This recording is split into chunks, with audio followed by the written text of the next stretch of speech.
Beggar Pakistan ఒక్కసారిగా lime లైట్లోకి వచ్చింది. Saturday అనగా రేపు ఉదయం ఒక హై ప్రొఫైల్ మీటింగ్ జరగనుంది పాకిస్తాన్లోని ఇస్లామాబాద్లో. ప్రస్తుతం ఇస్లామాబాద్లో లాక్డౌన్ సిచ్యువేషన్ ఉంది. రెడ్ జోన్గా డిక్లేర్ చేశారు. ఎప్పుడైతే ఈ వార్త బయటకొచ్చిందో అప్పటి నుంచి నాకు తెగ టెన్షన్ పట్టుకుంది. అప్పట్లో మీకు శ్రీలంక మ్యాచ్ గుర్తుందా అండి? పాకిస్తాన్ మరియు శ్రీలంక మధ్య మ్యాచ్ జరుగుతున్న సందర్భం ఒక్కసారిగా స్టేడియంలో టపా టపా టపా బాంబుల వర్షం కురిసింది. ఈ అటాక్ లో శ్రీలంకకు చెందిన చాలా మంది ప్లేయర్లు గాయపడ్డారు.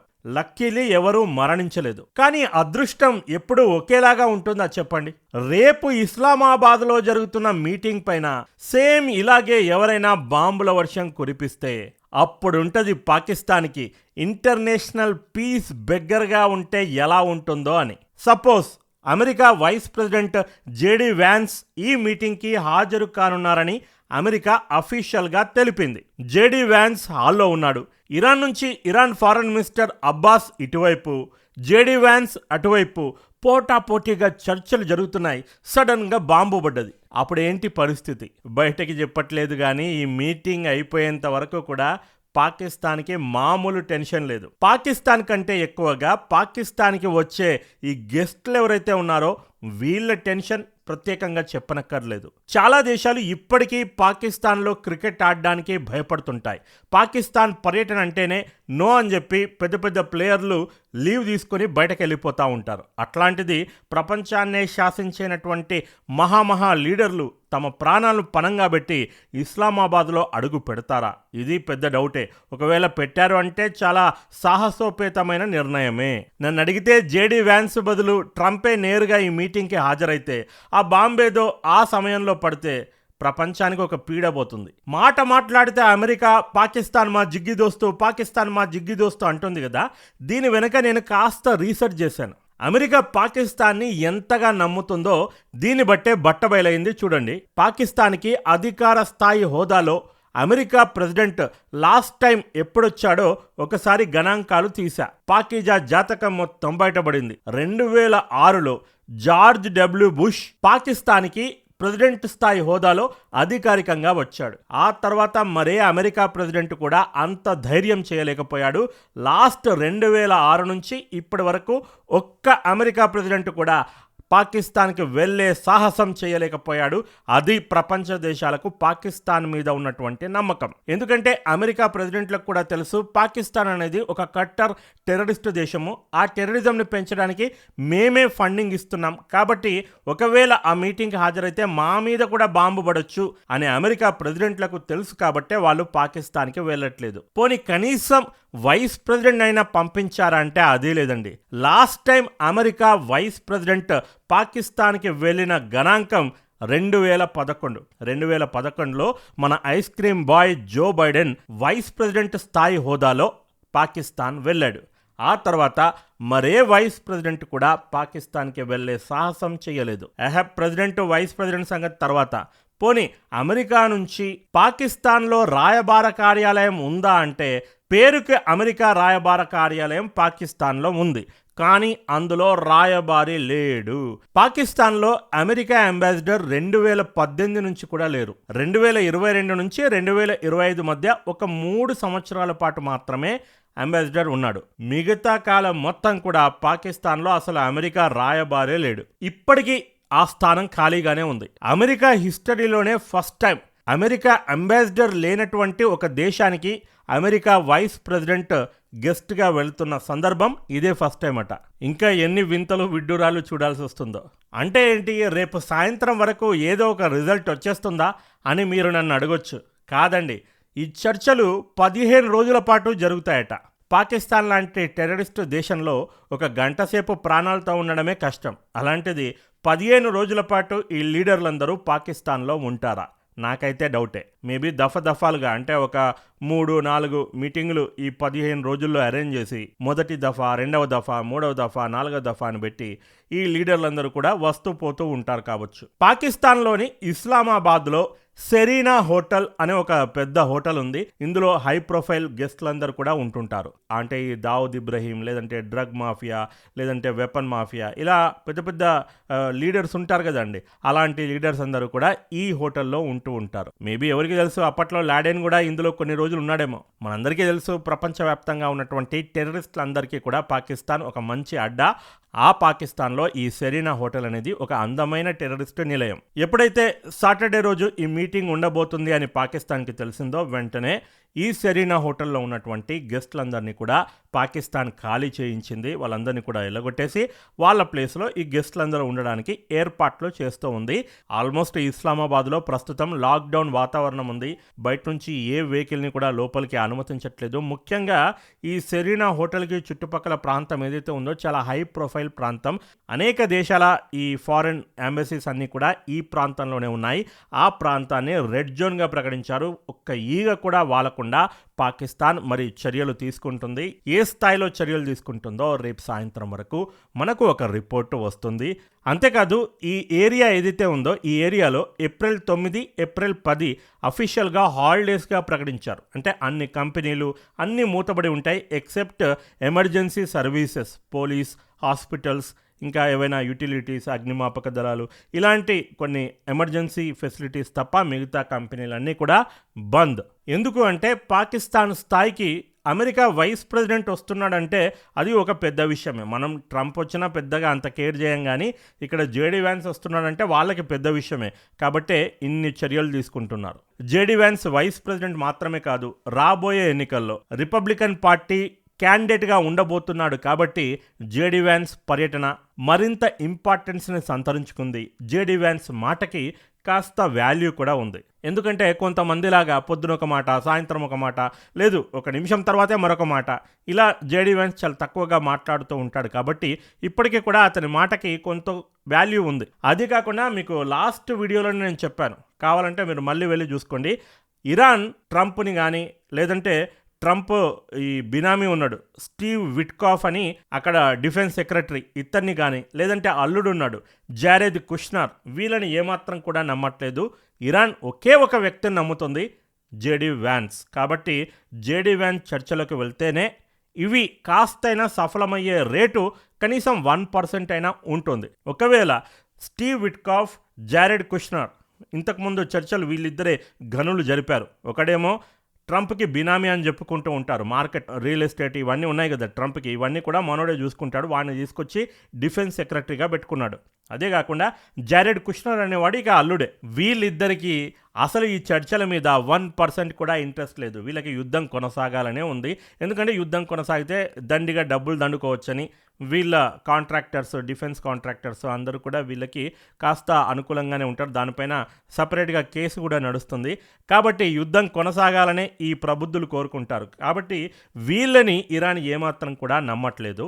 జేడీ వ్యాన్స్ అయితే బాగుంటుంది అని ఇరాన్ మొదటి నుంచి పట్టుబట్టింది.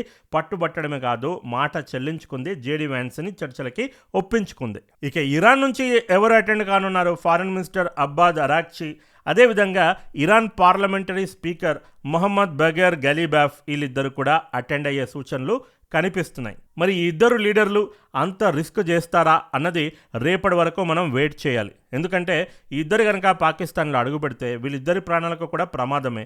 అంత రిస్క్ వీళ్ళు చేస్తారా?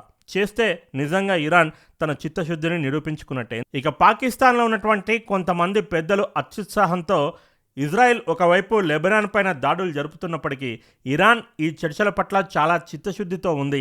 ఆల్రెడీ ఇరాన్ యొక్క పెద్దలు పాకిస్తాన్కి వచ్చారు అని ఒక స్టేట్మెంట్ ఇచ్చింది. వెంటనే ఇరాన్ దీనికి రిప్లై ఇస్తూ, మా లీడర్లు ఎవ్వరు కూడా పాకిస్తాన్కి ఇంకా చేరుకోలేదు, మేము ఇంకా ఆలోచిస్తున్నాం ఈ మీటింగ్కి వెళ్ళాలా వద్దా అని చెప్పి స్టేట్మెంట్ ఇచ్చేసరికి పాకిస్తాన్ పరువు మరొకసారి పోయింది. అయితే ఈ చర్చల్లో పాకిస్తాన్ అసలు ప్రధానమంత్రి అంటే ఈ ఫీల్డ్ మార్షల్ ఆసిమ్ మునీర్ ఉంటాడా లేదా అన్నది ఇంకా ప్రశ్నార్థకంగానే ఉంది. ఎందుకంటే పాకిస్తాన్ పీఎంగా ఈ షాబాజ్ షరీఫ్ అనే పప్పెట్ ఉన్నప్పటికీ మొత్తానికి కూడా ఫీల్డ్ మార్షల్ ఆసిమ్ మునీరే నడిపిస్తున్నాడని ప్రపంచం మొత్తానికి తెలుసు, ట్రంప్ కూడా తెలుసు. ఒక దేశం నుంచి అధ్యక్షుడితో పాటు ఆ దేశ ఫీల్డ్ మార్షల్ కూడా వెళుతున్నాడు అంటే దీన్ని బట్టి అర్థమవుతుంది పీఎం అనేవాడు ఒక పప్పెట్ అని. ఈ జోకర్ గారితో ఏం మాట్లాడినా వేస్టే కాబట్టే అతడితో పాటు యాసీం మునీర్ను కూడా పిలిపించుకుంటూ ఉంది. ఇక మీ అందరికీ డౌట్ రావచ్చు, మొదట్లో ఖత్తర్, బెహ్రెయిన్, కువైట్ ఈ దేశాలు కదా మధ్యవర్తిత్వం వహించాయి. సౌదీ ఉంది, ఒమన్ ఉంది. ఈ రిచ్ అరబ్ దేశాలను పక్కకు పెట్టి ఒక బెగ్గర్ దేశాన్ని మధ్యవర్తిత్వంగా ఎందుకు పెట్టుకున్నారు అనే డౌట్ మీకు రావచ్చు. ఎందుకు పెట్టుకున్నారంటే మిగతా అరబ్ దేశాలన్నింటిలో కూడా అమెరికాకు చెందినటువంటి బేసెస్ ఉన్నాయి, మిలిటరీ బేసెస్.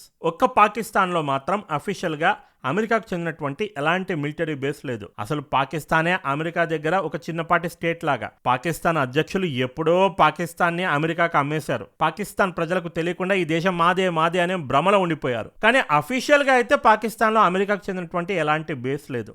కాబట్టే ఇరాన్ పాకిస్తాన్ మధ్యవర్తిత్వం వహించడానికి ఒప్పుకుంది.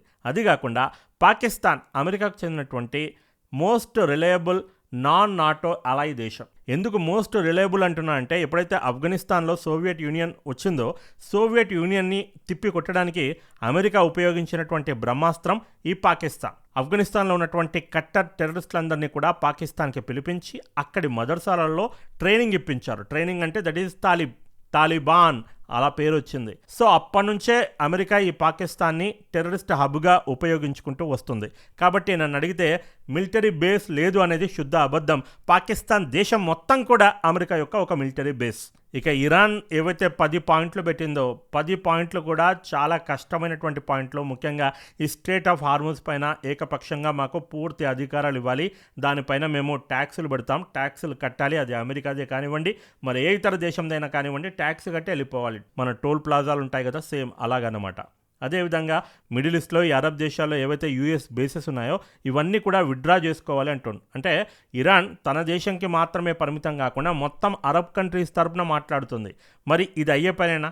అస్సలు కాదు. Halt to military operations against allied armed groups. ఒక ఇరాన్ పైన మాత్రమే దాడులు బంద్ చేస్తా అంటే నడవది. మా యొక్క అలైడ్ ఆర్మ్డ్ గ్రూప్స్ ఏవైతే ఉన్నాయో అంటే ఈ గాజాలో హమాజ్ ఉంది, లెబనాన్లో హిజ్బుల్లా ఉంది, అదేవిధంగా యెమెన్లో హౌతీస్ ఉన్నారు. ఈ గ్రూపులన్నింటిపైన కూడా దాడులు బంద్ చేయాలి. ఈ 10 పాయింట్లలో ఇది కూడా ఒక పాయింట్ ఉంది. దీనికి పాకిస్తాన్ ఒప్పుకొని అఫీషియల్గా షాబాజ్ షరీఫ్ ట్వీట్ చేశాడు. ఆ ట్వీట్లో క్లియర్గా ఉంది లెబనాన్ అని మెన్షన్ చేశారు. అంటే లెబనాన్ పైన కూడా దాడులు ఆపాల్సిందే అని మెన్షన్ చేశారు.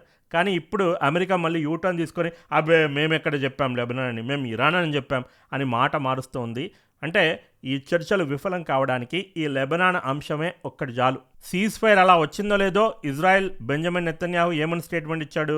ఇరాన్ పైన సీజ్ ఫైర్ అన్నారు కానీ లెబనాన్ పైన కాదు, లెబనాన్ పైన నేనైతే ఖచ్చితంగా దాడులు చేస్తా అన్నాడు.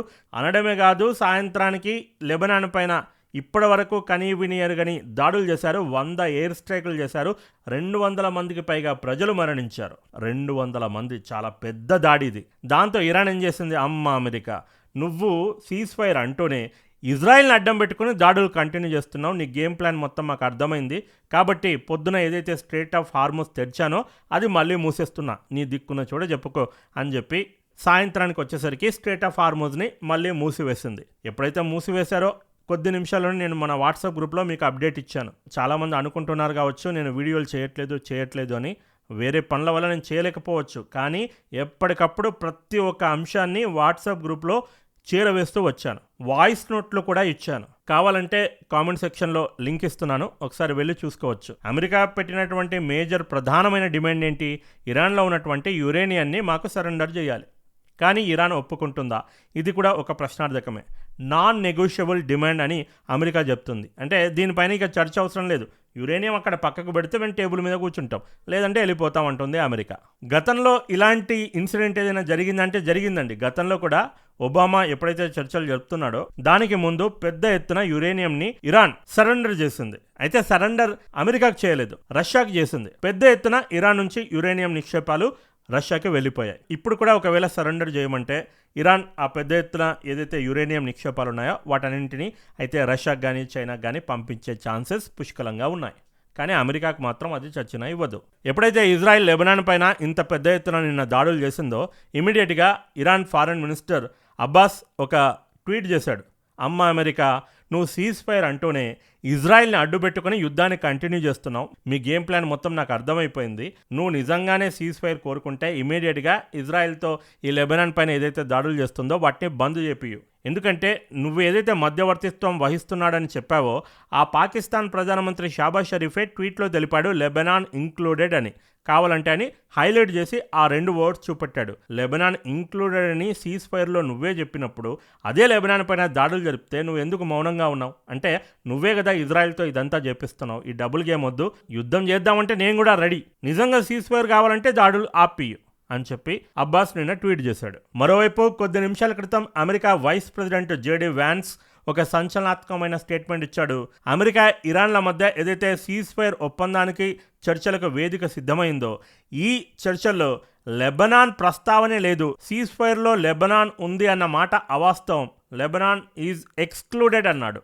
అంటే ఏంటి? ఇజ్రాయిల్ లెబనాన్ పైన ఇష్టం వచ్చినట్లు దాడులు జరుపుకోవచ్చు అని గ్రీన్ సిగ్నల్ ఇచ్చాడు. అమెరికా ఇరాన్ల మధ్య చర్చలు విఫలం కాబోతున్నాయి అనడానికి ఈ ఒక్క ఉదాహరణ చాలు. జేడీ వ్యాన్స్ పైనే ఇరాన్ గంపెడాసలు పెట్టుకుంది. అలాంటి జేడీ వ్యాన్సే ఇప్పుడు ఈ స్టేట్మెంట్ ఇచ్చాడో లేదంటే ట్రంప్ ఇప్పించాడో తెలీదు.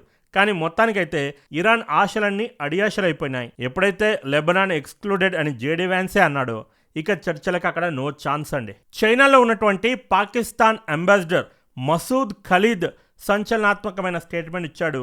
ఇరాన్ మరియు అమెరికా మధ్య ఎట్టి పరిస్థితుల్లోనూ సీజ్ ఫైర్ ఒప్పందం చర్చలు సఫలం కాకూడదని ఇజ్రాయెల్ శాయశక్తులా ప్రయత్నిస్తుంది. ఈ చర్చలను ఫెయిల్ చేయడానికే కావాలని ఇజ్రాయెల్ లెబనాన్ పైన ఈ స్థాయిలో దాడులు చేస్తూ ఉంది. Israel is playing a spoiler to undermine the process అని స్టేట్మెంట్ ఇచ్చాడు. మరొక ఫ్లాష్ న్యూస్ ఏమొస్తుందంటే ట్రంప్ కూడా మెల్లిమెల్లిగా యూటర్న్ తీసుకుంటూ ఉన్నాడు. లెబనాన్ గురించి నేనెక్కడ మాట్లాడాను అని ప్లేట్ ఫిరాయిస్తున్నాడు. దీన్ని బట్టి ఈ సీజ్ ఫైర్ జరగాలని అమెరికాకు కూడా చిత్తశుద్ధి లేదు. నిజం చెప్పాలంటే ఇరాన్ దెబ్బకి అమెరికా మరియు ఇజ్రాయెల్ దగ్గర వెపన్స్ అనేవి నిండుకున్నాయి. అంటే ఆల్మోస్ట్ అయిపోవడానికే వచ్చాయి. సో వీళ్ళకి కాస్త బ్రీతింగ్ పీరియడ్ కావాలి. ఈ 15 రోజుల సమయాన్ని పెద్ద స్థాయిలో వెపన్స్ సప్లై చేయడానికి, లేదంటే యుద్ధ నీతిని మళ్ళీ ఫ్రెష్గా అనలైజ్ చేయడానికి. ఎందుకంటే వీళ్ళు ఇరాన్ని చాలా తక్కువ అంచనా వేశారు. ఈసారి ఇరాన్ సత్తా ఏంటో వీళ్ళకి ఒక క్లారిటీ వచ్చింది. కాబట్టి ఇప్పుడు ఇరాన్ని ఎలా దెబ్బగొట్టాలి అని ఫ్రెష్గా మళ్ళీ ఒక యుద్ధ నీతిని వేసుకోవడానికి ఈ 15 రోజుల్ని ఒక బ్రీతింగ్ పాయింట్గా చూసుకుంటున్నారు.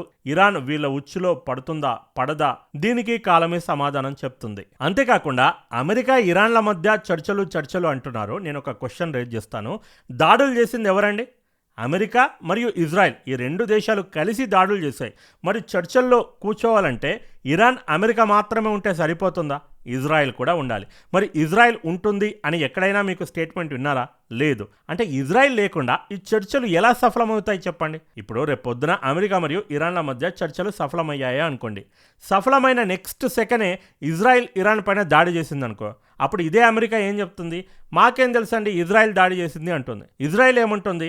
మేము అసలు చర్చల్లో ఓకే చెప్పామా, అసలు వచ్చామా, మీరు చర్చలు చేసుకున్నారు, దానికి మాకేంటి సంబంధం అని ఇజ్రాయెల్ అంటుంది. అలాంటప్పుడు ఇక ఈ చర్చలు జరిగి ఏంటండి పాయింట్? ఈ చర్చలు సఫలం కావాలంటే ఒకే ఒక మార్గం, ఇజ్రాయెల్ని కూడా టేబుల్ పైన ఇంక్లూడ్ చేయాలి. ఒకవేళ ఇజ్రాయెల్ టేబుల్ పైన ఇంక్లూడ్ లేదు అంటే ఈ చర్చలు జరిగినా జరగకపోయినా అది వేస్ట్ ఆఫ్ టైం. ఏదో పాకిస్తాన్ని లేపడానికి చేసిన ప్రయత్నం తప్ప ఇంకా దానివల్ల ఎలాంటి లాభం లేదు. పోనీ అమెరికా మరియు ఇరాన్ల మధ్య ఒకవేళ రేపు పొద్దున చర్చలు సఫలమైతే గ్యారంటీగా ఏ కంట్రీ ఉంటుంది? బుద్ధున ఏ దేశమైనా ఈ ఒప్పందంలో గ్యారంటీగా ఉండడానికి ఒప్పుకుంటుందా? చైనా కూడా గ్యారంటీగా సైన్ చేయడానికి ఇంట్రెస్ట్ లేదని ఒక రిపోర్ట్ అయితే బయటకు వచ్చింది. ఎందుకంటే గ్యారంటీగా సైన్ చేయడం అంటే ఎలాంటి దాడులు జరగకుండా నేను చూసుకుంటానని భరోసా ఇవ్వడం. ఇజ్రాయెల్ దాడులు చేయదు, లేదంటే ఇరాన్ దాడులు చేయదు, అమెరికా దాడులు చేయదని ఎవరైనా సరే గ్యారంటీగా తీసుకుంటారా? కాబట్టి ఇన్ని చిక్కు సమస్యల మధ్య రేపు పొద్దున జరగబోతున్న ఇస్లామాబాద్లోని మీటింగ్ ఎలా జరుగుతుందో దీనిపైన ఎప్పటికప్పుడు మీకు వార్తలు అందజేస్తూనే ఉంటాను. అసలు రేపు పొద్దున మీటింగ్ జరుగుతుందా? ఇదే $1 మిలియన్ ప్రశ్న.